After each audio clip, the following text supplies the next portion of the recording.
Jadi untuk pagi ni muka surat 75. Okey ya. Baik, penghayatan hidup bertauhid. Yang ke-24, merasai nikmat mengenal Allah. Dia merasai nikmat mengenal Allah.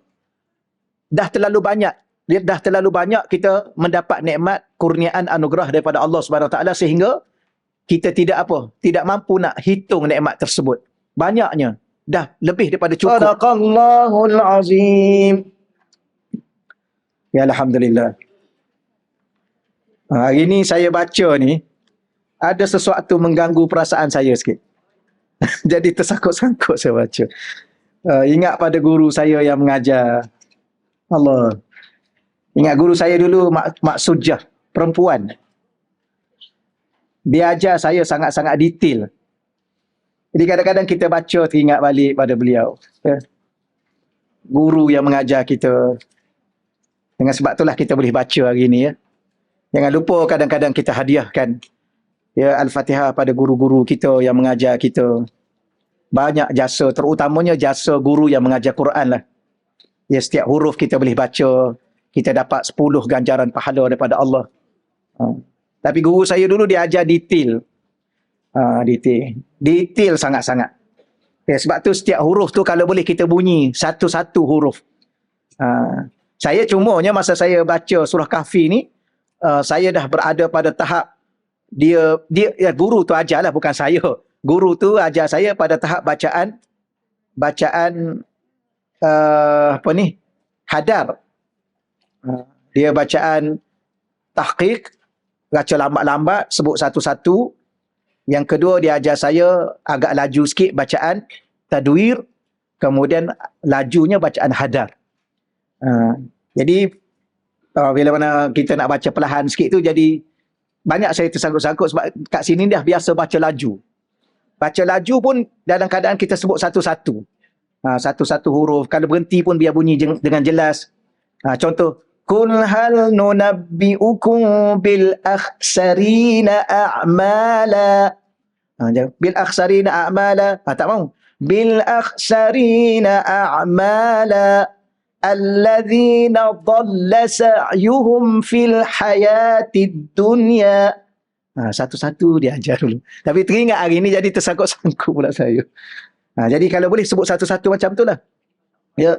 Ulaika alladzina kafaru bi ayati rabbihim wa liqa'ihi fahabitat a'maluhum fala nuqimu lahum yawmal qiyamati wasna. Tu satu-satu dia bunyi. Tu guru kita ajar dulu. Okeylah, alhamdulillah, walau bagaimanapun kita kenang balik jasa-jasa guru kita. Allah, kalau tidak kerana mereka, kita mungkin tak mampu nak baca satu huruf pun daripada Quran. Ya, jadi kalau mereka dah pergi, kita jangan lupalah hadiah Fatihah, doa-doa supaya Allah Ta'ala menerima amal ibadah mereka dan menerima kita yang menjadi murid-murid mereka. Kalau tidak, kita tak tahu apa hari ni, insyaAllah. Baik, kemudian untuk pagi ni macam biasa kita teruskan. Bismillahirrahmanirrahim. Wa bihi nasta'in ala umurid dunya wad din, salatan wa salaman ala rasulihil amin wa ala alihi wa sahbihi ajma'in, amma ba'd. Yang dimuliakan dan dihormati tuan-tuan dan puan-puan, muslimin muslimat yang dirahmati Allah Subhanahu Wa Taala sekalian, pada pagi yang penuh dengan barakah ini, di tempat yang penuh dengan kemuliaan ini, kita teruskan lagi bicara kita dalam menyempurnakan diri kita sebagai hamba kepada Allah dan melengkapkan dan menyempurnakan tauhid kita kepada Allah Subhanahu Wa Taala. Jadi untuk pagi ni muka surat 75. Okey ya. Baik, penghayatan hidup bertauhid. Yang ke-24, merasai nikmat mengenal Allah. Dia merasai nikmat mengenal Allah. Dah terlalu banyak kita mendapat nikmat kurniaan anugerah daripada Allah Subhanahu Wa Taala sehingga kita tidak mampu nak hitung nikmat tersebut. Banyaknya, dah lebih daripada cukup. Walau bagaimanapun dalam nikmat-nikmat yang paling agung, yang paling besar, yang paling bernilai ialah nikmat mengenal Allah. Dan cuba kita rasa, nikmat ni kadang-kala dia ada dua perkataan. Nak hitung tak mungkin, tak mampu. Ada dua lagi perkataan dia. Pertama ingat, yang kedua rasa. Lepas tu kadang-kadang dalam Quran Allah sebut, وَذْكُرُوا نِعْمَةَ اللَّهِ. Ingatlah nikmat Allah. Hari ni boleh berjalan lagi, ingat tak? Alhamdulillah. Ingat kat siapa? Ingat boleh berjalan ke? Ingat kat Allah. Yang boleh kita bagi izin berjalan. Ingat kat Allah yang memberi nikmat. Yang kedua, merasai nikmat itu dalam hati kita. Ya, menghayati, merasai. Maka ni'matul ijad, ingat lagi ya, yang kita sebut awal-awal dulu. Sebelum kita dapat mengenal Allah, sebelum kita dapat merasai nikmat mengenal Allah, sebelum dapat kita lalui kehidupan yang kita ada ini, ada satu nikmat yang paling utama, yang kita sebut awal-awal dulu. Ni'matul ijad, nikmat Allah adakan kita.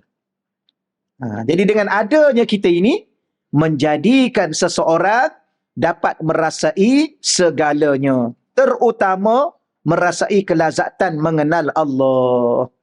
Ya, tidak ada perkara yang paling lazat atas muka dunia. Setakat ni lah. Biasanya lazat ni, dia sebenarnya lazat tu di situ nak merujuk kepada lazat pada hati. Kalau puan-puan buat kurungan sikit di situ, oleh kerana kita bicara tentang rasa kan. Tapi dalam bahasa Arab atau kita hidup ni, ada dua tempat rasa. Satu rasa di lidah, satu rasa di hati. Rasa di lidah tu tak payah cerita lah ya. Rasa masin, rasa manis. Rasa lah. Rasa apa tu? Rasa makanan, rasa minuman. Tu kita dah tak nak bincang dah. Kita dah faham. Satu lagi rasa di hati. Jadi merasai lazat di situ, merasai lazat di hati kita mengenal Allah. Jadi di hati ni banyak benda yang kita rasa seronok. Dalam bahasa lainnya seronok, gembira. Apa dalam banyak-banyak benda yang puan-puan setakat ni rasa sangat-sangat lazat, sangat-sangat seronok, sangat-sangat rasa gembira di hati? Apa? Ya? Masa dapat kahwin dulu ya. Seronok, gembira, senyum. Betul? Tak adalah saja nak bagi tahu. Tapi ada orang ni dapat apa? Dapat tidur, seronok. Bangun-bangun senyum. Puas. Ada orang dapat makan. Ada orang dapat berjalan. Rasa ni di hati tu. Ada orang dapat beli apa yang dia nak. Ada orang dapat pergi tempat yang dia nak pergi. Ada orang dapat jumpa orang yang dia nak jumpa. Maka seronok-seronok. Dalam banyak-banyak keseronokan itu, yang paling seronok adalah mengenal Allah. Tapi oleh kerana kita mungkin belum cukup mengenal Allah, kita tak rasa sangat seronok. Okey ya. Allah. Yang kedua, kemanisan beriman kepada Allah. Setelah kita mengenal Allah, maka kita beriman, meletakkan seluruh kepercayaan kita kepada Allah. Itu antara benda yang paling rasa seronok, rasa lazat, rasa manis. Hidup ni kan ada kenangan manis. Yang paling manisnya ialah beriman kepada Allah. Meletakkan seluruh kepercayaan kepada Allah. Kerana Allah tidak akan pernah mensia-siakan kepercayaan kita. Kadang-kadang kita memberi seluruh kepercayaan kita kepada seseorang yang kita memang percaya. Dan memang dia boleh dipercayai. Dia bukan orang yang mengkhianati. Tapi kadang-kadang kita kecewa juga. Kerana apa? Kerana dia insan yang lemah. Ada waktu dia tak mampu menjaga kepercayaan kita. Bukan dia sengaja nak khianat, tapi kelemahan yang ada pada diri dia. Maka letaklah seluruh kepercayaan kepada Allah, kerana Allah tidak akan sekali-kali mensia-siakan dan mengkhianati kepercayaan kita kepada Allah. Sebab tu manis. Ya. Baik, keasyikan menyaksikan kebesaran dengan nikmat ijad tadi. Tu. Dia bermula dengan perbahasan dia nikmat ijad. Setelah nikmat ijad, menjadikan orang itu dapat merasai kelazatan mengenal Allah, dapat merasai kemanisan beriman kepada Allah, dan bahkan dapat merasai keasyikan. Asyik ni sebenarnya rindu. Dalam bahasa Arab. Dalam bahasa Malaysia kita asyik ni apa je? Asyik. Bukan, angau tak bagus. Asyik bagus. Asyik itu dengan makna rindu. Asal maksud dalam bahasa Arab, syauq. Seronok, sedap. Sehingga tenggelam dalam keseronokan tu. Asyik. Syok lah, boleh lah. Boleh lah. Bahasa-bahasa. Sebab ni kita ni bahasa Arab. Kita nak ambil bahasa Melayu. Tapi syok ni kadang-kadang syok sendiri. Okey lah, tapi boleh lah. Rasa sedap. Leka lain, leka tak bagus. Yang ni bukan leka ni. Keasyikan. Tak payah terjemah lah. Guna yang ni jugalah. Kami tak faham kan? Keasyikan. Kadang-kadang kita pergi tepi pantai kan, kita asyik tengok dengan pemandangannya, dengan lautannya, dengan ombaknya, dengan pantainya, dengan pemandangannya. Asyik kita duduk kat situ. Tahu-tahu dah sejam dah. Tak rasa. Ya. Jadi sebenarnya yang paling asyik ialah menyaksikan kebesaran dan keagungan Allah. Sebenarnya bukan asyik dengan pantai tu. Asyik dengan pencipta pantai. Tu maksud dia. Kita pergi ke Gunung Ganang, bukan asyik dengan gunung tu. Nak buat apa kat situ? Sejuk. Kau dah naik ke atas sekali, sejuk. Kau nak naik tu pun, ya Allah, susahnya. Tapi bila mana naik, kita tengok pemandangan. Asyik tu dengan apa? Bukan dengan pemandangan tu. Kalau sekadar dengan pemandangan itu, tengok dalam TV pun nampak. Ya, dalam YouTube pun nampak banyak. Tapi kalau bila mana kita pergi, kita akan merasai sendiri. Apa yang kita rasa sebenarnya? Allah, keagungannya, kebesarannya, kehebatannya, keilmuannya, kesempurnaannya. Dalam segenap lapangan kehidupannya, melalui rasa hati pada setiap saat, berinteraksi dengan Allah. Ini yang paling seronok. Ya, bila mana mengenal Allah, nikmatnya apa? Berinteraksi dengan Allah. Melalui salah satunya, melalui alam ini. Yang mana hakikat alam ini adalah daripada perbuatan-perbuatan Allah. Itu yang saya ringkaskan tadi. Pergi ke mana-mana pun pergilah. Ya, nak berjalan kalau ada peluang, pergilah. Tapi jangan lihat sekadar apa yang kita lihat, destinasi yang kita pergi itu, tetapi lihat di sebaliknya keagungan Allah. Bahkan Allah mencipta makhluknya, terutama manusia, dengan tujuan untuk mengenalnya. Ini antara tujuan kemuncak, tujuan utama. Allah cipta kita sebab apa? Kalau sekadar untuk kita beribadah pada Allah, malaikat lagi hebat ibadah pada Allah. Kalau nak apa? Tak tahulah kalau kita... Sebab tu ulama akhir sekali, setelah mereka meneliti, mengkaji, memahami, akhirnya Allah cipta kita dengan penuh kasih dan sayang dia. Maka untuk apa? Untuk kita mengenal dia dan mencintai dia dan dia mencintai kita. Itulah keindahan dalam kehidupan. Tujuan. Untuk mengenalnya. Dan tidak ada nikmat yang paling indah adalah dapat mengenal Allah dengan izin dan anugerah Allah. Tidak ada nikmat yang paling indah dalam hidup ni. Ya, nak banding dengan nikmat makan, nikmat berjalan, nikmat tidur, nikmat memiliki itu dan ini, nikmat bertemu itu dan ini. Nikmat yang paling indah adalah dapat mengenal Allah. Tetapi dengan izin Allah, dengan anugerah Allah.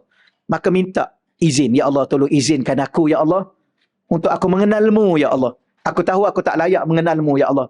Tapi tolong izinkan aku. Dan tolong anugerahkan kepada aku, ya Allah, salah seorang daripada hamba-hambamu yang mengenalmu, ya Allah. Macam mana kita nak mengenal Allah sedangkan kita cukup lemah? Ya, bagaimana kita nak kenal Allah sedangkan kita cukup kekurangan? Ya. Macam istilah orang kita ni lah, tapi ni istilah sesama kita. Ya, macam mana pipik nak terbang bersama enggang? Tak mungkin. Okey ya? Kena cuba juga. Tak payah cubalah. Sedarlah diri dan insafi diri. Begitulah kita dengan Allah. Itu kiasan bahasa sesama kita. Kalau sesama kita pun tak mampu untuk kita berada, berada macam mana? Duduk sama rendah, berdiri sama tinggi. Apa-apalah bahasa yang kita ungkapkan. Kalau kita atas buat majlis yang besar, kat atas ni ada kursi-kursi VIP, kita nak naik duduk juga. Siapalah kita nak duduk kat sini? Tak kena gaya duduk depan ni pun tak boleh. Atas ni VV, atas, bawah tu V saja. Belakang tu Q. Kena Q je lah duduk. Nak bagi tahunya kalau dunia ni pun tak mampu kita, bagaimana kita dengan Allah? Tetapi walau bagaimanapun, Allah itu maha pemurah. Allah itu maha penyayang. Allah itu dia bagi kepada siapa yang betul-betul nak. Kalau kita nak jadi hamba Allah, dia akan jadikan kita hamba Allah. Kalau kita nak jadi kekasih Allah, dia akan pilih kita menjadi kekasih dia. Tapi persoalan pada diri kita yang membuat keputusannya, sebab kita kadang-kadang teragak-agak. Ada waktu nak jadi kekasih Allah, ada waktu nak jadi kekasih manusia. Ada waktu nak dicintai Allah, ada waktu nak orang cinta kat kita. Ada waktu biar Allah kenal kita, ada waktu kita nak suruh dunia pun mengenal kita. Sebab tu antara insan yang tertinggi, termulia antara Sayyidina Uwais Al-Qarni tu. Sebab apa? Dia tak nak dikenali di kalangan manusia. Tapi langit, Allah sangat-sangat mengenal dia. Tapi kita tak berbelah bahagi kan? Berbelah bahagi. Kadang-kadang kita nak dikenali di kalangan manusia. Itu lebih seronok. Kita merasakan begitu. Akhir sekali kita buatlah macam-macam. Supaya apa? Supaya bertambah-tambah followers kita. Betul kan? Mengejar followers. Dah ada berapa? Tak ada. Sikit aja. Maknanya puan-puan ni dikenali di alam langit. Amin. Saja. Amin. Allah, moga-moga Allah Ta'ala mengenal kita, malaikat-malaikat mengenal kita dan memohon ampun kepada dosa-dosa kita. Okey, muka surat 76. A'udzubillahi minasyaitonirrajim. Fa'alam. Fa'alam ni maka ketahuilah. i'lam itu, kalau huruf fa tu, depannya ada hamzah wasal. Sebab tu kita sambung fa'alam. Kalau tak ada fa, i'lam. Ketahuilah. Perkataan itu berasal daripada perkataan ilmu. Perkataan ilmu. Maka hendaklah kamu belajar sehingga kamu berilmu dan kamu tahu annahu, bahawa sesungguhnya la ilaha illallah. Kamu tahu ataupun kamu mengenal bahawa tiada Tuhan melainkan Allah. Ya, kena kenal. Wastaghfir li dzambik walil mu'minin wal mu'minat. Dan hendaklah engkau pohon ampun kepada Tuhanmu. Tengok, setelah kenal Allah, kenapa Allah sebut begini? Sebab kita kenal Allah, Allah kata minta ampun di atas dosa-dosamu. Kenapa? Bila mana kita kenal Allah, kita dah mula rasa bersalahnya kita dengan Allah. Ya. Kita kenal Allah yang mana contohnya? Kita kenal Allah Ar-Rahman. Minta maaf, ya, takut orang salah faham yang mana. Allah adalah Allah. Tapi dia adalah ada namanya. Kenal Allah pada nama. Siapa dia? Ar-Rahman. Maha pemurahnya dia. Maka ketika itu, ya Allah, maafkanlah aku, ya Allah. Banyak yang kau bagi pada aku, ya Allah. Dahlah banyak, ya Allah. Kau tak berkira pun pada aku yang kau bagi, ya Allah. Ya, aku saja rasa tak cukup. Aku rasa apa? Tak bersyukur. Aku saja rasa apa? Rasa tak puas hati. Betul? Ya. Betul, ramai manusia tak puas hati. Ya, kenapa Allah bagi begini Ustaz kat saya? Kenapa saya Ustaz? Kenapa tak orang lain? Kenapa saya minta tak dapat-dapat? Kenapa? Padahal benda yang Allah bagi kat dia, dia sendiri pun tak mampu nak hitung dah. Dia tanya lagi. Ya. Kenapa Allah tak bagi apa yang kita nak? Sebab Allah sayang kat kita. Sebab apa? Sebab Allah tahu kalau kita dapat yang tu, naya kita. Betul? Kalau kita dapat yang kita nak tu, tak kira lah yang kita nak tu orang ke. Nak sangat kat orang tu. Dapat baru tahu. Rasa je lah. Punya dulu kejar beramai lagi. Ya, sanggup kejar. Ya, lautan api sanggup ku renangi. Gunung ganang sanggup ku redahi. Demi keranamu. Biarlah diriku hancur terbakar. Wah. Kerana seorang perempuan. Aku sanggup jadi lilin. Oh, nak jadi lilin. Allah cipta dia manusia, dia nak jadi lilin. Demi kerana seorang perempuan. Demi seorang lelaki. Nak jadi lilin. Sanggup membakar diri sendiri. Ya, biarlah engkau berada dalam cahaya, biarlah aku dalam kegelapan. Janji engkau dalam cahaya. Wow, subhanallah. Akhir sekali bila mana kita kenal Allah, maafkanlah aku, ya Allah. Rupanya aku tersilap mengejar. Sepatutnya aku mengejar redamu, ya Allah. Sepatutnya aku mengejar keampunanmu, ya Allah. Sepatutnya aku mengejar kasih sayangmu dan cintamu. Hari ini baru aku faham, ya Allah. Ya Allah, maafkanlah aku sedang kecewa, ya Allah. Aku sedang sedih, ya Allah. Baru nak cari Allah. Kalau aku tahu, ya Allah, engkau jauhkan dia daripada aku, lebih hawa daripada aku. Pula dah. Itu yang kejar apa? Kejar perempuan, kejar lelaki. Yang kejar harta, Allah tunjuk Qarun yang kejar harta, Allah tenggelamkan dia dan harta dia dalam bumi. Itu saja yang ada. Itu saja yang mulianya. Kalau kata itu mulia dengan hartanya. Yang kejar pangkat, yang kejar macam-macam lah kejarannya. Akhir sekali derita dengan apa yang dia kejar. Bahkan kadang-kadang dalam perjalanan dia mengejar sesuatu itu pun dia sedang derita. Maka bila mana dia dapat, dia bertambah-tambah derita. Gitulah. Okey. Maka salah satu Allah sebut kat sini, apabila kamu mengenal Allah dan tiada Tuhan melainkan Allah, kamu kena banyak istighfar. Kerana kamu selama ni banyak menghabiskan masa kepada selain Allah. Yang menanggungnya dirimu sendiri. Kerana apa? Patutlah Allah ajar kita, Rabbana zalamna anfusana. Sebab apa? Sebab rupa-rupanya yang mengkhianati diri, yang menzalimi diri adalah diri kita sendiri. Yang menyusahkan diri adalah diri kita sendiri. Yang membebankan diri, diri kita sendiri. La haula wa la quwata illa billah. Okey, baik. Setelah itu, walil mu'minin wal mu'minat. Jangan lupa juga minta ampun kepada orang mukmin laki-laki dan orang mukmin perempuan. Ya. Bila mana kita mengenal Allah, kita akan menjadi manusia yang penyayang. Bila mana kita mengenal Allah, kita akan menjadi manusia yang pengasih. Ya. Bila mana kita mengenal Allah, kita akan menjadi manusia yang sangat-sangat baik. Kita nak masuk syurga, kalau boleh kita pun nak orang lain pun masuk syurga. Kita nak jadi orang berjaya, kita nak orang lain pun juga berjaya. Itu orang yang mengenal Allah. Ya, kalau seseorang itu mengenal Allah, dia mendakwa dia mengenal Allah, kemudian duk sibuk nak humban orang dalam neraka, duk sibuk nak maki hamun orang, duk sibuk nak hina orang, duk sibuk nak cari salah orang, dia belum mengenal Allah. Allah ni Tuhan yang maha, salah satunya pengasih dan penyayang dan tak berkira. Ingat lagi saya sebut dulu, nak ulang lagi sekali lah, walaupun ni kali yang ke-100 dah saya ulang. Tak apa. Allah ni dia pemurah. Macam mana pemurahnya Allah? Walaupun orang tu tak beriman kepada dia, kafir dengan dia, musyrik dengan dia, munafik dengan dia, walaupun orang tu maksiat dengan dia, walaupun orang tu tak ikut perintah dia, dia tetap dia memberi. Bahkan dia bagi tu pun subhanallah. Yang kadang-kadang yang tak solat tu lagi kaya. Allah bagi. Kadang-kadang yang kaki maksiat tu lagi sihat. Sekarang kan ada satu tulisan saya tengok ni. Dia kata, tengok kami merokok, kami lebih sihat daripada yang tak merokok. Mungkin ada. Ya, mungkin ada sebab dia duk isap asap tu kan, duk isap asap. Saya pun tak tahu kenapa dia isap asap. Saya pelik manusia yang isap asap ni.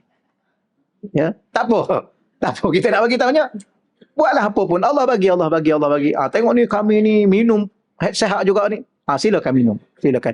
Maknanya apa? Allah Ta'ala ni dia tak berkira walaupun. Itulah Allah Ta'ala. Maka bila mana tak berkira, kita juga kena jaga diri macam tu. Ya Allah, masukkan aku ke syurga, masukkan kawan aku ke syurga.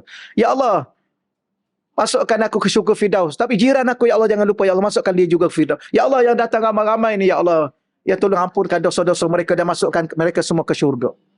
Itulah orang yang mengenal Allah. Ni kata mengenal Allah. Bukan main lagi kan begitu gini, duk cari salah orang. Bukan main lagi begitu begini, kata kenal Allah, kemudian duk apa? Gitulah. Duk rendah-rendahkan orang, duk hina orang, duk sibuk dengan kesalahan orang. Ni dunia yang ada, dalam dunia yang ada. Kita harap-harap Allah ampunkan dosa kita, Allah ampunkan juga dosa dia. Tetapi kita kena berhati-hati dalam dunia yang ada. Okey, baik, insya-Allah ya. Wallah, dan Allah ya'lamu, dialah Tuhan yang maha mengetahui mutaqallabakum wa maswaakum, tempat kamu berusaha dan tempat kamu tinggal. Allah tahu akhir hidup kita ni di mana. Sebab tu ya Allah, engkau dah tahu dah aku duduk di mana ya Allah. Ya Allah, seandainya akhirat nanti engkau tahu aku di neraka, tolonglah ya Allah, pindahkan aku ke syurga ya Allah. Kerana aku insan yang lemah ya Allah. Engkau tahu aku sangat-sangat lemah, engkau yang cipta aku ya Allah. Itu salah satu orang-orang yang apa? Yang mengenal Allah. Okey, selesai tajuk tu. Muka surat 77. Merasai, bila mana dah mengenal Allah, kita kena rasa apa? Merasai kebersamaan dengan Allah.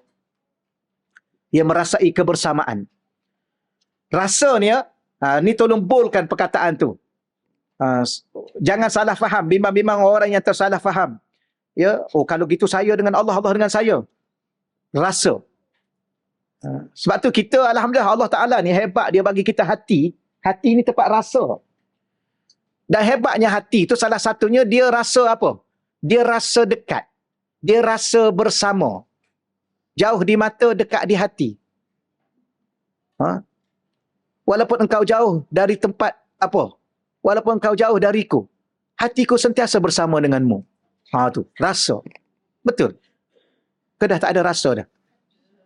Cuma akhir-akhir ni aku dah hilang rasa denganmu. Kerana rasa ku sudah bawa kepada pencipta diriku. Gitu. Rasa. Tu saya nak tekankan tajuk tu. Bimbang-bimbang, sebab ke depan tu bahasa agak keliru kan. Kebersamaan dengan Allah. Macam mana nak bersama dengan Allah? Kedekatan boleh juga. Merasai kedekatan. Baik. Apabila kita melihat kepada diri kita. Ya. Ni, kadang-kadang tolong tengok kat diri sendiri. Maka sudah pasti akan terbit dalam hati kita sebuah rasa bahawa kita tidak akan mungkin terlepas dari Allah kerana kita datang dari Dia. Okey, saya ulang balik perkataan ni. Apabila kita melihat kepada diri kita diri yang mana ya? Diri kita ada dua, diri zahir dengan diri batin. Diri zahir tu jasad, diri batin tu roh atau hati, jiwa. Maka tolong lihat, ada waktunya bukan sekadar lihat pada diri zahir kita, lihat pada diri dalam kita. Bila mana kita lihat pada diri kita, diri dalam kita, maka sudah pasti akan terbit di hati kita. Apa yang terbit di hati? Rasa bahawa kita tidak akan mungkin terlepas dari Allah. Walaupun satu saat, satu ketika, satu keadaan. Terlepas di sini ada beberapa maksud, tapi saya ringkas-ringkaskan bahasanya. Kadang-kadang kita tak mungkin terlepas daripada apa? Tak mungkin terlepas daripada kekuasaan Allah kepada diri kita. Tak mungkin. Sehebat mana kita, sekaya mana kita, seilmu luas mana kita, ilmu kita tak mungkin terlepas daripada ilmu Allah. Pertama, terlepas daripada kekuasaan Allah. Ya, jangan pernah rasa kita kuat. Allah boleh ambil kita bila-bila masa. Jangan pernah rasa kita ni kaya. Allah boleh ambil masa. Kenapa? Kerana kekuatan manusia buat masa apa yang ada ni tak mampu menahan dia daripada kematian. Kekayaan manusia yang ada ni tak mampu juga menahan dia daripada kesakitan. Apa lagi? Keilmuan yang ada yang luas ni, manusia tak mampu menahan diri dia daripada kesusahan. Jadi apa yang ada sebenarnya? Tak ada apa. Ya? Yang kaya, susah, ada juga.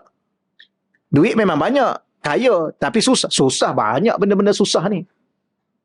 Kan? Kena cerita juga. Tak payahlah cerita, banyak sangat. Ya. Betul. Kadang-kadang yang tak banyak duit tu lagi mudah. Mudah aja hidup dia. Anak dia berjaya semua. Anak dia okey je. Soleh, solehah. Yang orang kampung tu kan, menoreh getah tu.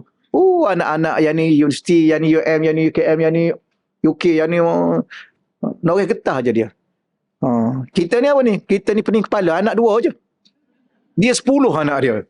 Maknanya apa? Itulah. Bukan nak membeza-beza tak. Setiap orang ada takdir kehidupan. Tapi nak bagi tahu bahawa yang si A ni duduk di bandar, isteri kerja, suami kerja, isteri bukan biasa-biasa, suami pun bukan biasa-biasa, anak 2 orang aja pun, itu pun tak boleh nak kawal.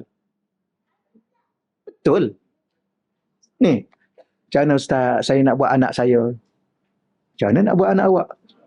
Contoh ada dah saya jawab gitu. Tak adalah, tu contoh je kan. Bahasa je tu. Ada orang tanya Ustaz, macam mana saya nak buat suami saya? Buat macam mana suami dia? Tak ada tu ayat kan. Contoh gitulah dunia. Bukan kita nak banding mana lebih baik, mana lebih itu. Tak. Kadang-kadang kaya, ada susahnya. Yang miskin itu, ada senangnya. Okey. Yang sihat tu, ada apa? Ada kegilasahannya. Yang sakit tu ada ketenangannya. Apa sebenarnya hidup ni? Kita dengan Allah. Itu je sebenarnya. Kalau kita dengan diri kita, habis. Kalau kita dengan pasangan kita pun habis. Habis tu apa maksud? Kita akan, kalau sakit, sakitlah kita. Kalau derita, deritalah kita. Kalau sedih, sedihlah kita. Tapi kalau dengan Allah, walaupun kita 1000 tangisan, 1000 titisan air mata yang keluar, kita akan tenang. Bangun malam menangis dengan Allah. Lepas tu, ya Allah tenang. Lapang. Dia ingat lapang saja-saja ke? Allah yang buat kita lapang. Sebab kita cari dia. Tahulah dia nak buat apa kat kita. Sebab tu kadang-kadang kita risau dengan hidup kita, kita risau dengan anak kita. Kadang-kadang satu sudut kita risau lah kan. Kita risau dengan dunia yang penuh dengan cabaran ni. Satu sudut kan Allah nak ajar kita. Selama ni kau ke yang jaga diri kau? Dia juga yang jaga diri kita. Habis anak kita, dia tak jaga. Itulah betul kadang-kadang ikutlah. Ikutlah dulu. Macam mana? Macam tu kan? Subhanallah. Rasa kebersamaan dengan Allah. Itu yang kita nak bincang. Boleh ya? Jadi lihat pada diri kita, kita tak pernah terlepas. Pertama, terlepas daripada kekuasaan Allah. Yang kedua, kita tak pernah terlepas daripada ilmu Allah. Kita berada dalam ilmu Allah. Allah dah tahu dah segala-galanya. Yang ketiga, kita berada di bawah iradah Allah, kehendak Allah. Tak terkeluar kita daripada kehendak Allah. Tu maknanya kita tak akan mungkin terlepas dari Allah. Dari kekuasaannya, dari kehendaknya, dari ilmunya. Bahkan dari dia segala-galanya. Kerana kita datang dari dia. Bahkan kita tidak akan dapat hidup dan tidak mampu melalui kehidupan tanpa dia. Itu sebenarnya. Kita ni tak akan dapat hidup pun walaupun satu saat. Bahkan kita tak akan mampu melalui kehidupan dan membina kehidupan apa yang ada hari ini. Ada isteri, ada suami, ada anak-anak, ada keluarga. Ada ayah, ada ibu, ada pak saudara, ada siapa ni. Apa yang ada ni? Ada sedikit harta, adalah apa yang ada. Tak akan mungkin kita ada segala-gala ini dan melalui segala-gala ini kalau tidak kerana dia. Allah ya. Dan, satu persoalan. Kenapa? Hakikat ini sebenarnya sebagai bukti bahawa dia, iaitu Allah, tidak mahu melepaskan kita kerana kasih sayangnya kepada kita, dan dia tidak pernah membiarkan kita keseorangan. Ini hakikat sebenarnya. Kenapa dia tak lepas kita? Dia letak kita bawah kekuasaan dia. Dia letak kita bawah kehendak dia. Bahkan dia susun segala perjalanan hidup kita dengan takdir dia. Bahkan dia kawal kita dengan ilmu dia. Sebab dia sayang kat kita. Sebab tu dia tak nak lepas. Macam orang sayang lah kan. Ya, you tahu tak, I sayang kat you, I takkan lepas you selama-lama. Ada macam puan-puan kan. Puan-puan, tuan-tuan okey sikit kan. Macam kita jaga anak, bila kita rasa saat yang paling sedih, gembira tapi sedih, masa anak kahwin. Menangis, kenapa ya Allah pergi dah, sudah anak aku dah orang ambil dah. Bukan orang ambil. Tapi rasa macam tu lah. Ada mak-mak tu kan. Akhir sekali dia paksa. Boleh kahwin dengan anak mama. Boleh. Tapi kena duduk rumah mama. Dia tak nak lepas. Kenapa tu? Sayang. Betul? Itulah. Bukan nak kontrol dia. Tak. Bukan nak kawal dia. Tidak. Sayang. Akhir sekali dia beli. Dia kata kalau kahwin dengan anak papa ni, kalau boleh duduk dekat ayah, tu bapa dah beli dah rumah. Awal-awal lagi dia beli rumah. Payah apa? Tak nak pergi jauh. Apa tu? Sayang. Begitulah Allah. Allah berganda-ganda, berkali-kali ganda dia sayang kat kita. Sebab tu dia tak lepas kita. Sebab apa? Dia tak nak kita susah. Habis tu dia susahkan kita tu. Kerana supaya kita mempelajari apa makna susah dan apa makna senang. Okeylah. Nabi dia lagi susah. Kekasih dia. Allah. Sebab tu dia tak biarkan kita keseorangan. Dia sentiasa ada dengan kita. Nampak kita je, kita sebenarnya tak tahulah masalah perasaan ni, orang panggil apa, dia panggil apa, kita kena buat apa ni, kena apa, tapi kita belajar tauhid ni, inilah dia panggil pelajaran untuk mengawal emosi, mengawal perasaan dalaman. Sebab orang sekarang ni yang menjadi masalah di dunia akhir zaman ni, apa tahu tak, dia pakai rendah patut lah. Saya rasa kenapa makin perlahan, rupanya dia sedap pergi ke sini. Okeylah. Dia pun makin tunduk dah. Okey, baik. Tajuk apa tadi? Keseorangan. Sebenarnya kita je rasa kita keseorangan. Sebenarnya kita tak pernah keseorangan. Allah ada dengan kita. Baik. Maksudnya, Allah ingin kita merasai kebersamaan dengannya. Kenapa dia susah? Dia susahkan kita. Sebab dia tahu kita ni susah baru cari dia. Betul tak? Kita ni sakit. Baru mula cakap pasal dia. Kita ni bila mana ditinggalkan oleh seseorang, baru kita kembali pada dia. Ini puncanya. Sebab tu dia buat gitu. Kalau kita ni dengan sesiapa pun kita tetap dengan dia, senang pun kita dengan dia, sehat pun kita dengan dia, tu biasanya dia tak itulah. Tapi kadang-kadang kenapa dia sakitkan juga walaupun kita dengan dia? Dia nak angkat lagi darjat kita di sisi dia. Supaya bertambah-tambah lagi pergantungan kita kepada dia. Bertambah-tambah lagi rasa kebersamaan kita dengan dia. Sebab dia tengok perasaan kita tak cukup kuat. Ya? Kuat, tak cukup kuat. Baik, maka nikmatilah. Saya ulang balik. Maksudnya dia ingin merasai kebersamaan dengannya, lalu melalui ujian dan susah payah dalam kehidupan. Maka nikmatilah kebersamaan dengan Allah dalam apa jua yang kita lalui. Ya Allah, aku sedang sedih, ya Allah. Cakap. Ya Allah, Alhamdulillah, terima kasih, ya Allah. Aku sekarang ni, hari ni gembira sikit hati aku, ya Allah. Terima kasih engkau bagi kegembiraan, ya Allah. Ya Allah, hari ni hati aku rasa tak tenang lah, ya Allah. Ya Allah, tadi anak aku datang, ya Allah. Kemudian dia dah balik. Janganlah buat aku sedih, ya Allah. Sebab aku ada engkau, ya Allah. Betul. Kan? Sebab tu kadang-kadang kita balik rumah mak ni, kita kena buat jadual lah. Minggu ni kakak balik, minggu ni adik balik, minggu ni kita balik. Jangan balik sekaligus, kemudian pergi sekaligus. Ini musim-musim cuti ni kan. Balik ramai-ramai. Hari lah tu, balik ramai-ramai. Menangis mak kita. Menangis ayah kita. Yang masih ada ayah, ada mak lah. Pandai-pandai lah. Ya. Tapi kadang-kadang kita, ya Allah, anak aku datang, dia dah balik dah, ya Allah. Sedih mak ayah ni tahu. Sebab tu usahalah jangan buat sampai buat mak ayah menangis. Untunglah orang yang dah tak ada mak dan ayah ya, pula. Saya dah tak ada mak ayah dah. Jadi alhamdulillah lah. Oh, pula. Tapi kesedihan tak tertanggung lah kan, dergi rinduan dan sebagainya. Sebab tu hargailah mak ayah yang masih ada. Jagalah, jangan sampai mereka menitiskan air mata kerana kita. Pandai-pandailah jaga. Tapi kita ni pula yang dah jadi mak ayah ni kan. Anak-anak pun dah besar. Anak tak kahwin, kita yang suruh dia kahwin. Pula. Bila lah. Tengok, bila nak kahwin. Saya ni pun dah tanya anak lelaki saya tu. Bila nak kahwin? Kalau ada bagi tahu ya. Saya cakap kalau ada kita nak pergi Minang ni, ada bagi tahu. Baru 21. 21. Dah kawan-kawan saya dah ada cucu. Ustaz Dasuki dah ada cucu dah. Ustaz Dasuki anak dia kahwin 19 kan. Yang lelaki tu, anak lelaki dia tu kahwin umur 19. Kita tengok dia dah ada cucu. Jadi tak best lah kita. Aduh, tak ada lah. Tak ada nama kita. Kawan kita dah ada cucu. Aduh, hai. Tak adalah. Bila mana dia tak kahwin, kita suruh kahwin. Bila mana dia kahwin, dia dapat anak, dia nak pergilah dengan pasangan dia, nak kehidupan dia. Biarlah dia pergi. Kita pula sedih. Kita pula rasa sunyi. Jadi apa yang kita kena buat? Ni yang kita kena belajar ni. Dah, sudah. Kita dah lama dah dengan dia. Kita dengan Allah pula.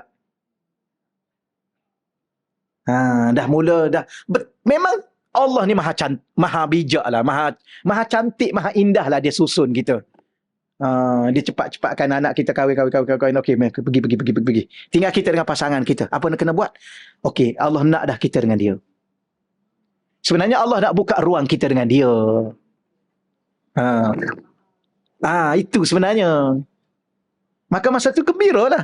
Alhamdulillah bang ya. Kita dah tinggal 2 orang. Sebab apa? Allah nak suruh kita fokus dah kita dengan dia. Kita pun dah nak pergi dah.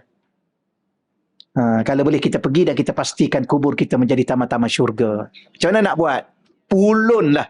Apa? Surah Al-Mulk tu. Jangan baca dekat nak tidur je. Hafal. Bacalah banyak-banyak. Ya? Bukan berkata, yalah yang Nabi suruh kita baca dekat nak tidur. Baca waktu lain boleh? Boleh.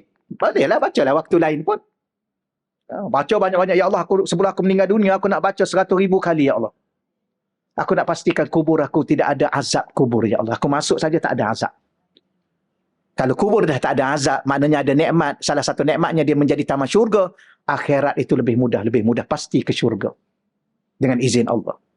Tapi kalau dah kubur tu dah menunggu kita ularnya, kala jengkingnya dengan azab, la haula wala quwwata illa billah. Macam-macam nak buat? Okey, alhamdulillah ya Allah, terima kasih Engkau dah besarkan anak-anak aku ya Allah. Engkau dah kahwinkan mereka, dah jodohkan mereka. Tolonglah bagi kebahagiaan pada mereka ya Allah. Kalau mereka dapat anak, biarlah anak-anak mereka jadi soleh-solehah ya Allah. Aku dah nak fokus padamu ya Allah.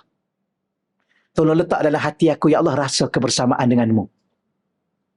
Dan kalau ada apa-apa celah-celah yang ada kat di hati ni, ada cucu, ada apa, buang ya Allah. Buang dulu, letak kat tepi. Okey. Ni 10 cucu 10 ada dalam hati tu. Dalam hati. Contoh sedaplah kita cakap, kita tak ada cucu lagi, tengok nanti. Dia kata betul ya. Tengoklah nanti. Alah ustaz sudah cakap. Saya berjalan dengan ni. Ustaz Salahuddin Nasir. Pergi ke Riau kan. Ada satu kali pergilah berjalan-jalan mula-mula dululah. Dulu. Sampai kat mainan, berhenti tengok mainan. Saya pun, apa hal ustaz ni? Lepas tu sampai kat kedai tu, ada kasut kecil-kecil. Kita, anak dah besar, tak ingatlah kasut kecil tu. Dia pun duduk tengok. Saya kata, ustaz tengok apa ustaz? Inilah, ni. Yelah, kasut kecil ustaz dah beli kan? Dia pun tengok saya. Tak adalah saya beli. Tapi apa? Ingat kat cucu.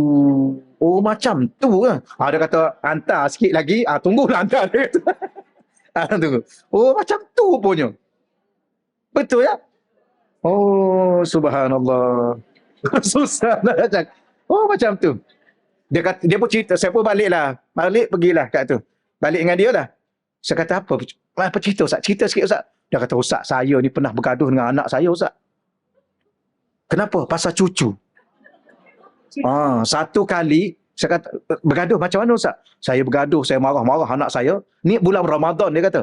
Saya bergaduh, saya marah anak saya. Kemudian saya tak buka puasa, saya terus cabut, saya merajuk, saya pergi masjid.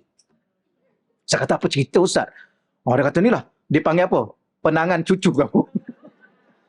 Cucu saya puasa. Tapi budak puasa. Macam mana dia minum air sikit-sikit? Dia puasa. Tapi dia puasa. Air dia minum. Akhir sekali bila nak berbuka puasa, jadi semua tu duduk. Buatlah hidangan. Jadi anak perempuan saya ni, dia kata bila mana cucu saya nak duduk sekali, dia tak bagi. Sebab tak puasa. Tapi dia budak, dia kata dia puasa. Tak apalah tu, okey lah tu. Dia nak puasa. Pergi main jauh-jauh. Oh, saya terasa lah anak saya, padahal ni anak dia, tu cucu dia. Saya terasa anak saya. Halau cucu saya. Padahal anak kawan tu. Dia kata, saya terasa saya marah. Ni anak saya ni, akhir sekali saya merajuk ustaz. Dia tak tahu perasaan tu barangkali kan. Saya merajuk, saya bangun, saya tak buka puasa kat rumah, saya pergi ke masjid. Oh, anak saya pergi minta maaf. Dia kata, minta maaf lepas ni tak nak marah dah anak. Padahal anak dia. Penangan cucu. Takat itulah cerita cucu ya. Setakat tu dahulu. Aduh, seronoknya yang ada cucu. Jadi, tak apalah. Okeylah, seronok alhamdulillah. Itu nikmat yang Allah bagi. Tapi yang paling nikmat, rasa bersama dengan Allah tu. Okey, kita teruskan sikit lagi. Di saat kita sihat dan senang, rasanya bahawa ia datang daripada dia untuk mengembirakan kita. Maka bersyukurlah. Muka surat 78. Di saat kita sakit dan susah, rasailah dia ada bersama kita dan dia tidak pernah meninggalkan kita. Cuma kesakitan dan kesusahan itu sebenarnya dia sedang mempersiapkan kita untuk sebuah kesenangan dan keampunan. Allah sakitkan kita, Allah bagi kita sakit. Kadang-kadang memang sakit lah. Dia tak mampu saya sakit. Yalah, kita pun tak tahu nak cakap macam mana. Dia yang merasai. Ya, kita hanya doa supaya dia cepat sihat, diberi kesabaran. Tapi sakit adalah sakit. Walau bagaimanapun, kenapa Allah yang buat kita sakit? Sebab dia sedang mempersiapkan kita untuk sebuah kesenangan. Di mana di akhirat? Bila selama-lama? Di akhirat nanti. Dan dia sedang mempersiapkan kita dengan sebuah keampunan. Sebab akhirat nanti dahsyat. Lepas tu kadang-kadang, ya Allah, ampunkanlah aku, ya Allah. Maafkanlah aku, ya Allah. Sebab kita akan berdepan dengan suatu keadaan yang sangat-sangat dahsyat. Berhimpun di pada mahsyar tu pun tak mampu kita bayangkan. Boleh bayang daripada zaman Nabi Adam sampai kiamat nanti entah bila lagi, dihimpun satu tempat. Oh, subhanallah. Kita pergi, puan-puan dah pergi kat Mekah tu kan. Oh, itu pun dah tak lagak dah. Ada yang duduk atas kursi, ada yang orang bawa, ada yang macam-macam dah. Itu pun. Bagaimana? Itu baru berapa peratus daripada dunia yang ada ketika itu. Bukan kita saja yang ada. Orang kafir, orang munafik. Macam-macam manusia yang ada. Termasuk apa lagi? Jin. Dihimpunkan di situ. Kan kita ada dua makhluk yang ditaklifkan. Jin dan manusia. Jin pun ada kat situ. Oh, subhanallah. Macam mana kita nak cakap? Sebab tu Allah susahkan sikit kat dunia. Bukan susah banyak pun. Sebenarnya kalau kita kira kesusahan, ada orang jauh lebih susah. Tengoklah. Kat Palestin pun. Oh, subhanallah. Nak tidur, tak ada rumah. Nak makan, tak ada makanan. Air, nak minum, tak ada minuman. Pakaian, tak ada. Dah lah, dalam keadaan macam tu. Depan mata, anak meninggal, isteri meninggal, ayah meninggal. Suami meninggal. La haula wala quwwata illa billah. Jadi makna kita ni sikit aje. Dan alhamdulillah kita ni, ya Allah, satu sudut bimbang-bimbang juga Allah tanya kita banyak soalan akhirat nanti. Orang Malaysia ni antara orang yang senang lah. Ya. Susah tu susah juga, tapi tidak sesusah orang lain. Begitulah keadaan dunia yang ada. Jadi bertahanlah sekejap. Minta doa dengan Allah, ya Allah, bagilah aku sabar sekejap, ya Allah. Ya, berilah kekuatan sedikit pada diri aku, ya Allah, untuk aku menanggung dengan detik-detik yang berbaki ni, ya Allah. Ya. Kita ni sebenarnya tak tahulah kenapa. Saya, tuan-tuan dan puan-puan, ya, kita ni tak tahulah kenapa. Mungkin kita lambat belajar benda-benda yang macam ni. Sama dah saya pun. Lambat belajar. Maka lambat belajar, lambat faham. Atau mungkin kita ni dah banyak dah belajar pun, cuma susah faham. Ya. Tak faham-faham. Kena menggelupur. Lepas selesai satu benda, dah selesai. Okey, gitu rupanya Allah nak uji kita sekejap aja pun. Sebab Allah nak bagi benda yang lebih baik lepas pada tu. Lepas tu kena lagi uji. Menggelupur pula kita. Ya, merangi, entah apa-apa kita. Betul ya? Padahal Allah susun. Sekejap aja, sekejap. Tapi orang lain kita tengok bukan sekejap. Puluh-puluh tahun. No. Ya, masyarakat kita tu 10 tahun dah duduk macam tu. Tapi Allah hadiahkan apa pada mereka? Syahid. Langsung ke syurga. Sakit mati pun mereka tak rasa. Sakit mati ni sangat-sangat sakit. Tapi mereka tak rasa. Kerana apa? Mereka dah terlalu lama sakit. Ya, dibom. Sahabat Nabi dulu, berapa? 70 tetakkan pedang atas badan ni. Lunyai. Agak-agak berapa banyak kesakitan dia dirasai. Dengan tombaknya, dengan pedangnya. Kalau dia tembak dengan letupnya, hancur, lebur. Tak ada daging-daging, hancur. Berapa tu kesakitan tu? Maka dengan sebab tu Allah hadiahkan orang-orang yang syahid ini dah tak sakit dah kerana mereka terlalu amat sakit. Zahir mereka sakit, jiwa dan batin mereka terlalu amat sakit. Ya, depan mata, isteri kena bom. Suami kena tembak. Bahkan mereka, tak sanggup kita nak bercakap. Tu benda-benda yang macam tu lah. Jadi kita ni, ya Allah, maafkanlah aku. Sebab tu, bila mana kenal Allah, pasti kita akan nombor satu, kita akan minta maaf dengan Allah. Maafkanlah aku, ya Allah. Rupanya sedikit aja engkau uji aku, ya Allah. Aku aja yang tak sabar. Aku aja yang lebih-lebih. Aku aja yang macam tu, macam ni. Okay? Bahasanya, aku aja, ya Allah, banyak songih lah aku ni, ya Allah. Betul? Kan? Alah, sikit je, anak-anak sikit je. Minta maaf lah tuan-tuan, kita pun minta jauh sebenarnya. Dengan anak, dia kalau suami, ujian yang paling beratnya isteri. Kalau isteri, ujian paling beratnya suami. Kalau kita ibu dan ayah, ujian paling beratnya anak-anak. Gitulah. Adik-beradik. Yang paling dekat dengan kita. Ada, kadang-kadang sedih juga. Ada kadang seorang ayah jumpa saya, Ustaz tolonglah doa. Yalah, saya pun tak tahulah. Doa saya pun tak tahu. Sebab kadang-kadang saya ada benda-benda yang saya takut tahu. Takut. Orang minta doa. Saya sangat-sangat takut. Sebab apa? Takut orang sangka kita doa kita makbul. Takut kita. Benda antara saya takut juga, itulah. Orang suruh jadi imam solat jenazah. Saya cabut lari. Saya datang lewat-lewat. Sebab apa? Sebab saya takut. Takut ni dia ni nak jumpa Allah seakhir dah ni. Sebab aku... tak. Orang lain lah. Bagi orang lain. Yang ketiga yang saya tak nak ialah tahnik. Tahnik memang saya kalau ya Allah, tapi dah terpaksa kan. Ya kerana terpaksa. Maka aku ikutlah jua. Kerana terpaksa. Tak adalah itu bahasa lah kan. Bahasa. Saya takut apa? Takut budak ni jadi macam saya. Jadi apa? Nakal, degil kan. Dengan Tuhan. Dengan Tuhan. Jadi takut. Kalau boleh, sebab tu puan-puan, kalau puan-puan nak suruh tahnik kan, puan-puan kena cari ulama-ulama tua. Kalau nak tahnik, ulama tua. Saya tak tua lagi, tahu tak?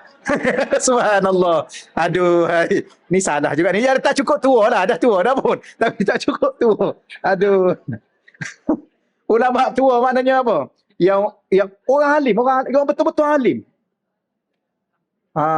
Ya. Ambillah peluang. Carilah macam-macam mana pun. Carilah. Macam kita kata sepanjang datang kan. Cari. Yang ni. Tempat kita pun ramai sebenarnya. Ramai yang ulama-ulama tua bagi kat dia. Sebab orang, ialah orang yang dah alim, kemudian dah berumur, ni lain jiwa dia. Lain jiwa. Hati dia dah lain. Kita ni ada lagi nakal-nakal ni.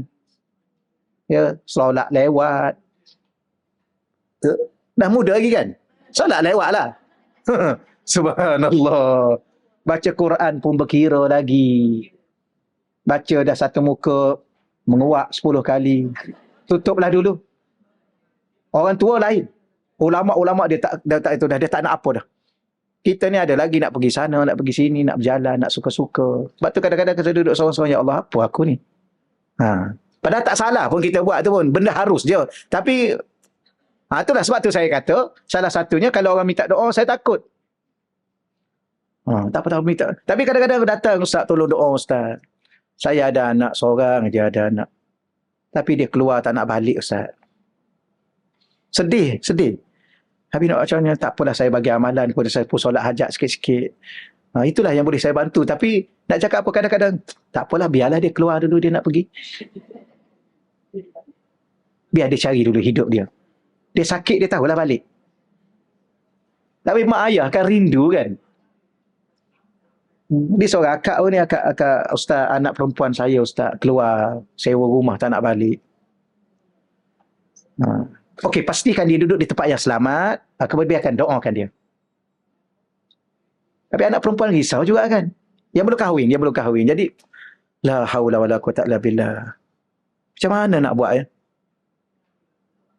Kita pun tak tahu kenapa Allah uji. Sebab tu kadang-kadang kita tanya, kenapa aku ya Allah, kenapa tak orang lain? Sebenarnya orang lain pun mungkin lagi dahsyat. Tapi sebenarnya dari satu sudut begini. Okeylah, dia masih ada kan? Okey, dia masih ada. Cuma dia tak duduk dengan kita kan? Kita ada. Kita pastikan dia duduk tempat selamat, kawan-kawan dia tu baik-baik. Itu cukup lah. Pesan kat dia, okey. Boleh awak nak duduk, tak nak duduk dengan mak kan? Awak nak belajar duduk sendiri. Pastikan kawan-kawan awak yang baik. Duduk dalam tempat yang selamat. Okey. Dan tolong mesti hari-hari tengok perkembangan sihat ke sakit. Okey, dah cukup dah.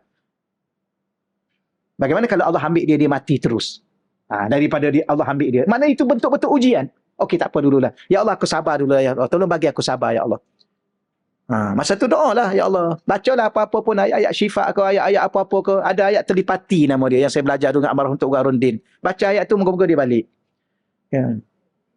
Ya, kalau dia tak balik tu maknanya apa? Maknanya Allah nak bagi ruang kita dengan Tuhan banyak lagi. Solat hajat tiap-tiap malam. Bangun tahajud tiap-tiap malam. Ya, sujud pada Allah lama-lama sikit. Sebenarnya itu yang Allah nak. Allah boleh selesai satu saat je pun. Tak sampai satu saat Allah boleh bawa dia balik. Gitulah dunia yang ada ni. Sebenarnya apa kesimpulannya? Allah nak suruh kita dengan dia. Gitu. Tapi kalau anak tak keluar rumah, anak selalu duduk rumah, ada nak baca Quran? Tengok TV dengan anak je lah. Okey. Tengok anak ada dah tidur dalam bilik. Kita buat apa? Tidur je lah. Tapi tengok buka bilik, tengok anak tak ada, masa tu pergi ambil wuduk. Betul. Tapi kalau boleh tak naklah sampai ke tahap tu. Dan janganlah sampai begitu. Habis macam mana? Sekarang dah mulalah dekat dengan Allah di saat anak duduk dengan kita. Di saat anak duduk dengan kita, dia tak pergi keluar, ikut kawan dia. Kita dulu dengan Allah. Ya Allah, Alhamdulillah, terima kasih ya Allah. Tapi bila mana Allah dah bawa keluar, itu ujian sebenarnya.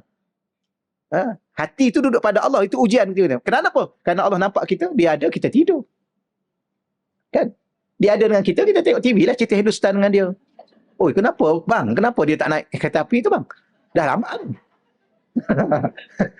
Contoh ni kan. Contoh ni banyak. Takat tu dululah contoh tu. Muka surat 78 saya nak baca ayat Quran ni.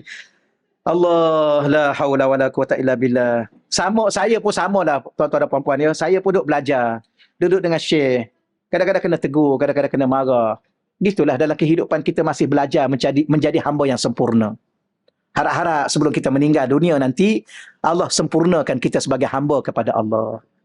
Baik, ayat Quran di sini dah baca dah. Kita ulang lagi sekali. Auzubillahi minasyaitonirrajim. Illa tansuruh.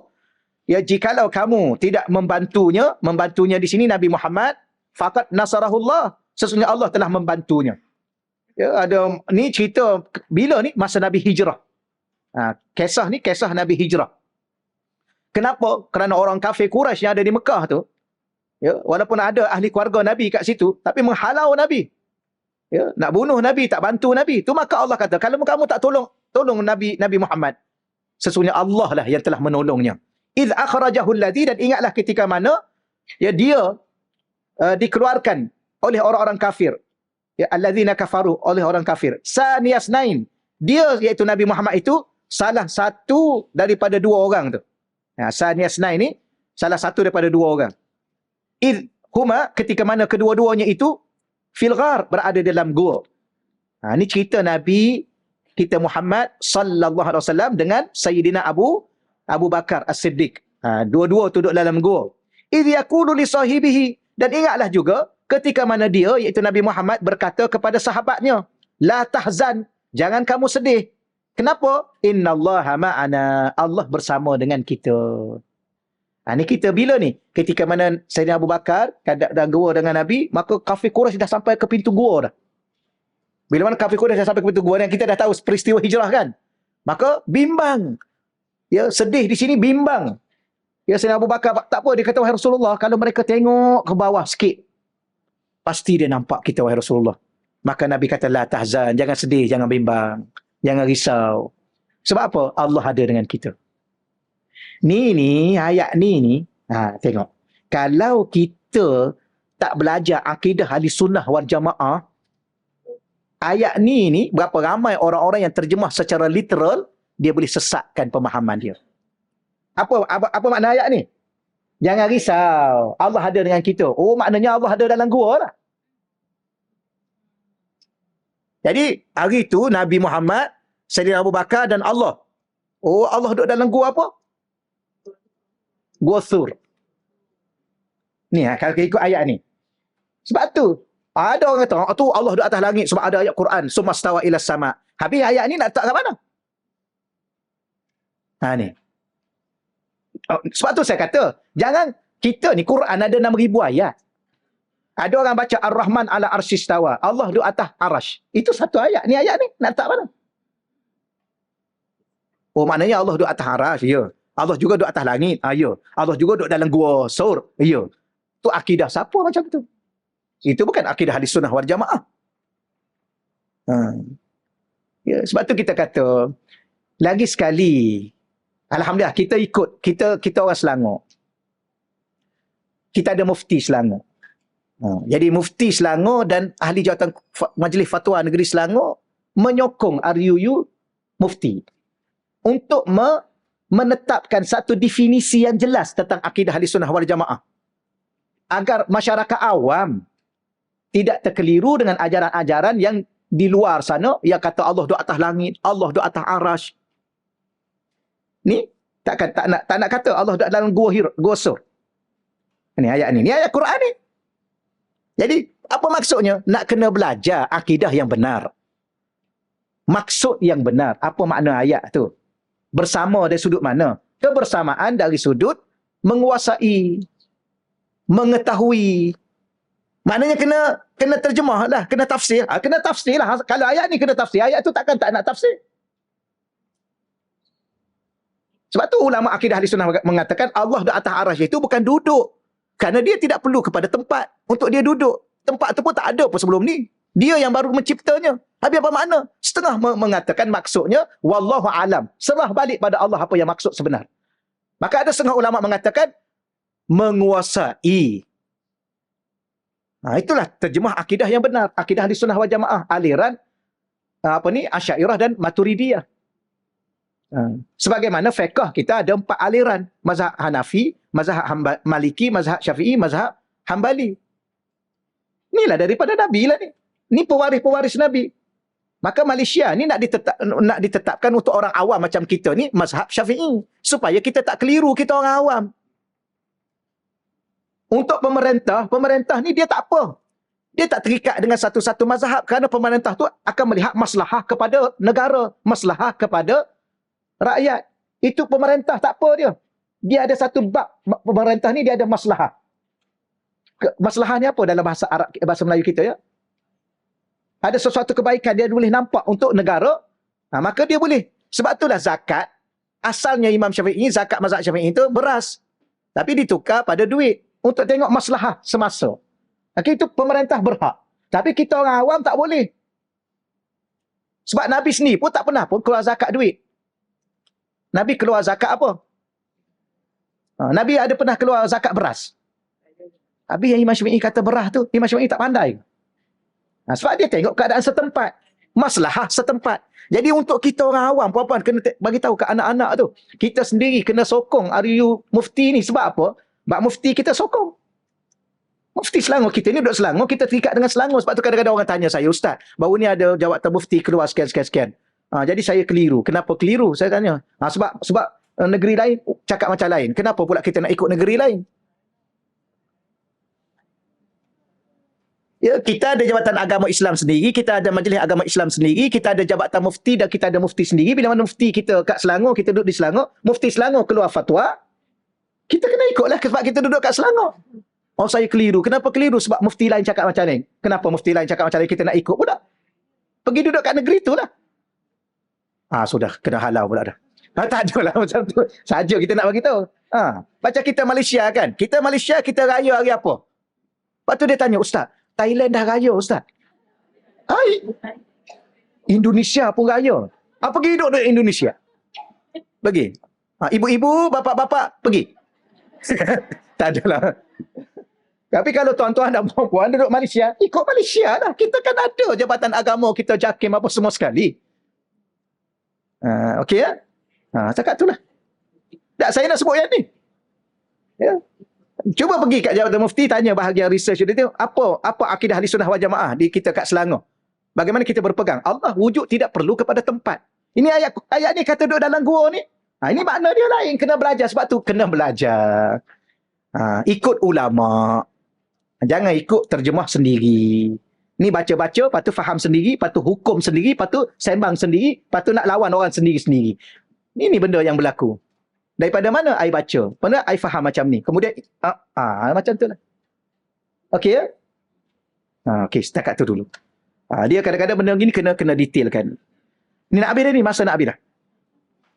Fa'anzalallahu sakinatahu. Maka Allah Ta'ala menurunkan ketenangan. Allah menurunkan ketenangannya. Alaihi, kepadanya, kepada baginda Nabi. Wa ayyadahu. Okey, baik. Salah satu saya nak cerita sikit kat sini. Walaupun kita dah baca dulu ada satu kitab. Ayat ni juga memberi maksud pada kita. Tenang tu dari Allah. Allah yang turunkan ketenangan.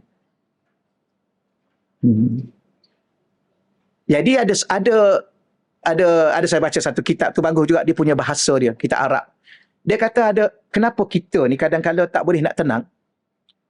Pertama, kita mencari sesuatu yang tidak ada pada tempat. Kita berada sekarang di dunia. Tenang, bahagia, dia tak ada kat dunia. Dia ada di mana? Dia ada di sisi Allah. Dan Allah Ta'ala akan turunkan ketenangan itu kepada orang-orang pilihan dia. Yang mana? Yang ingat kat dia. Sebab tu Allah kata, Ala bizikrillah tatma'innul qulub. Ketahuilah dengan hanya ingat Allah, hati boleh tenang. Hanya ingat dia. Kerana apa? Dia yang turunkan ketenangan. Ni bahasa dia. Fa'anzalallah. Maka Allah telah menurunkan sakinah, ketenangan. Jadi jangan cari ketenangan di tepi pantai tanpa Allah. Ya, jangan cari ketenangan di kedai-kedai kopi tanpa Allah. Nak tenang, ya, minum kopi, ya, tenang sungguh dengan secawan kopi. Tak.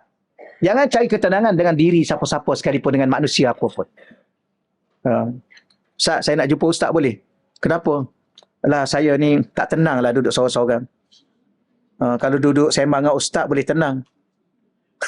Betul dia cakap. Macam mana ya? Nak kata tak, takut dia terasa. Nak kata ya, kita sendiri pun tak tenang. Subhanallah. La haula wala quwwata illa billah. Jadi kita yang tak tenang macam mana? Kita nak tenangkan dia. Air pun tak tenang.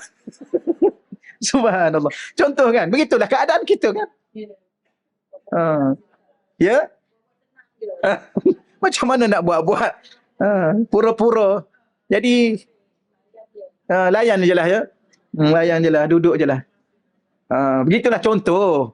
Nak bagi tahunya apa? Allah sahaja yang boleh bagi kita tenang. Jadi lepas ni, tak payah cari sesiapa. Ambil wudu, solat 2 rakaat. Nak sujud lama, silakan sujud lama. Nak menangis, silakan menangis. Lepas tu baca Quran, zikir, duduk tenang gitu. Ya Allah, kalau ada sesuatu, kalau dah tak ada apa lagi yang aku atas muka dunia ni, ya Allah, aku rasa aku nak balik dah, ya Allah, jumpa dengan Kau, ya Allah. Tapi kalau ada sesuatu yang boleh aku buat manfaat untuk masyarakat, untuk diri aku, untuk anak isteri aku, tak apalah, duduklah lagi, ya Allah. Panjangkanlah umur aku, ya Allah. Tapi ya Allah, aku sedih sekarang ni, ya Allah. Gembiralah hati aku sikit, ya Allah. Aku tak nak gembira dengan sesiapa dah, ya Allah. Aku tak nak gembira dengan apa-apa dah, ya Allah. Aku tak nak gembira dengan kemana pun dah, ya Allah. Aku nak dengan Engkau, ya Allah. Ketika itu Allah akan curahkan sesuatu yang kita tak akan pernah rasa. Ketika itu kita tambah menangis lagi. Sebab apa? Sebab ketenangan yang tak pernah kita rasa. Okey, akhir sekali, wa ayyadahu, dialah Allah yang memberi kekuatan, membantunya, bijunudil lam tarauha, dengan tentera-tentera yang kita tidak pernah lihat, wa ja'ala kalimatal ladzina kafaru sufla, dan Allah menjadikan kalimah-kalimah orang kafir as-sufla, rendah, hina. Dan wa kalimatullah, dan Allah menjadikan kalimah Allah hiyal ulya, kalimah yang tinggi. Wallah, dan Allah azizun, maha perkasa, hakimun, maha bijaksana. Kenapa Allah guna kalimah? Dia dunia sekarang, nampak tak? Dunia sekarang ni tanpa sedar dunia dalam peperangan. Peperangan apa? Peperangan tu banyak. Sebab tu ada satu istilah bahasa Arab dia panggil al-ghazwul fikri. Ghazwul fikri ni peperangan ni ideologi. Peperangan dari segi penulisan. Oh, tengok dalam media massa. Tak? Debat dalam media massa, subhanallah. Dalam Facebook, dalam Twitter, dalam TikTok, dalam apa debat. Oh. Tak berhenti. Tak berhenti. Sehingga sekarang ni ada satu, dia panggil apa? Dia panggil apa? Tentera-tentera cyber ni. Oh, cyber trooper, macam-macam nama. Ya, keyboard warrior, macam-macam ni. Ada satu gambar dikirim kan, dia satu je. Dia punya apa? Dia punya laptop dia. Depan ni 100 telefon. Mana seorang je yang jawab sini, tetap sini ini. Rupanya kita duk ingat kita duk berperang dalam media tu dengan 100 orang. Rupanya dengan seorang aja. Sebab tu tuan-tuan sekalian dia, kalau ada yang hantar kat kita nak friend dengan kita, nak jadi friend Facebook ke friend apa, kalau dia hantar tu kena tahu profil dia. Kena tengok. Tiba-tiba profil dia, gambar dia harimau. Berapa nak berkawan dengan harimau? Tengok kucing, nak berkawan dengan kucing. Tak payah. Blok awal-awal. Salah satu dunia yang ada sekarang ni, tuan-tuan, blok awal-awal. Blok. Kenapa? Kerana itu seorang aja tu. Tapi kita ingat dia balas tu balas ni, kita ingat ramai je pun kita duduk dengan seorang aja. Rugi masa kita. Sebab tu kalau post, diam. Dia nak kata apa, dia nak cakap apa, diam. Sebab ramai orang bunuh diri dengan ni. Sebab dia tak, padahal seorang duduk mainkan perasaan dia. Tu dunia yang ada. Okey ya? Sebab tu Allah guna kalimah, perkataan. Ni. Orang berperang dengan perkataan sekarang ni. Tapi perkataan orang kafir akan hina, akan hilang, akan lenyap. Perkataan Allah akan mulia, akan hina, akan tinggi. Ini perkataan yang Allah sebut dalam Quran. Surah At-Taubah yang 40. Sempena dengan peristiwa apa ni? Peristiwa hijrah. Jadi kita sekarang hijrah hati kepada Allah. Ya, hijrahkan hati kita kepada Allah. Bawa hati kita pada Allah. Wallahualam. Sekarang itulah lebih 5 minit dah. Lebih pula hari ni. Rugi masa ni. Banyak kerja lagi nak buat. Okay. Alhamdulillah. Baguslah perempuan ni. Baguslah. Okey, setakat tu dahulu. Kita doa sikit lah insyaAllah ya. A'udzubillahi minasyaitonirrajim. Bismillahirrahmanirrahim. Wassalatu wassalamu ala asyrafil anbiya'i wa mursalin wa ala alihi wasajma'in. Allahumma rzuqna fahman nabiyyin wa hifzal mursalin wa ilhamal malaikatil muqarrabin. Allahumma rzuqna futuhal arifin. Ya Fatahu ya Alim, ya Fatahu ya Alim, ya Fatahu ya Alim. Allahumma anzil alaina ya Allah dawaan min dawaik wa shifaan min shifaik wa rahmatan min rahmatik wa barakatan min barakatik ala hadhihi al-awja' wal amrad wal asqam fatabra bi rahmatika ya arhamar rahimin ya arhamar rahimin ya arhamar rahimin wa sallallahu ala sayyidina wa maulana Muhammad walhamdulillahi rabbil alamin. Taqabbalallah minna wa minkum ya karim.